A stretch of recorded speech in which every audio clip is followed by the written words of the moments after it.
And now we've all heard about the submarine that went missing on its Titanic Trek, but what does the astrology say about this missing submarine? Right now, we are experiencing something called a void moon, or the moon is void of course. This happens when the moon is finishing a transit through a sign, but there are no more aspects that she'll hit with other planets until after she ingresses into the next sign. So, for these void of course periods, the moon's communication with other planets is pretty much non existent, and she's basically just floating in the void, waiting for the next step.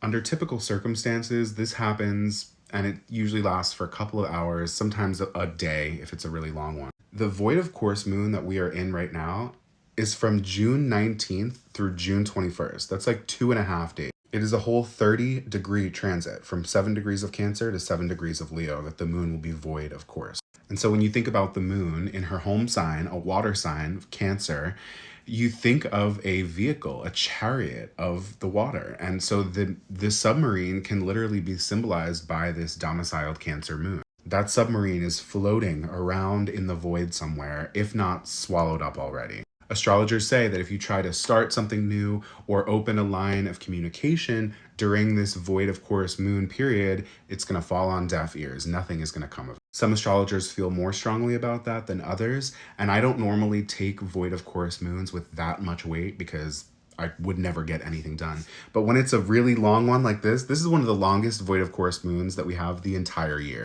The worst possible time for your submarine to go missing in the void. So I personally, not to be a pessimist, I don't think we're going to see or hear from this submarine again.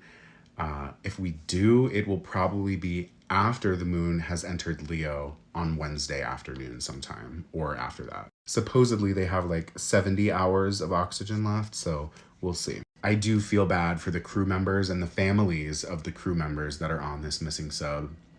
As for the billionaires,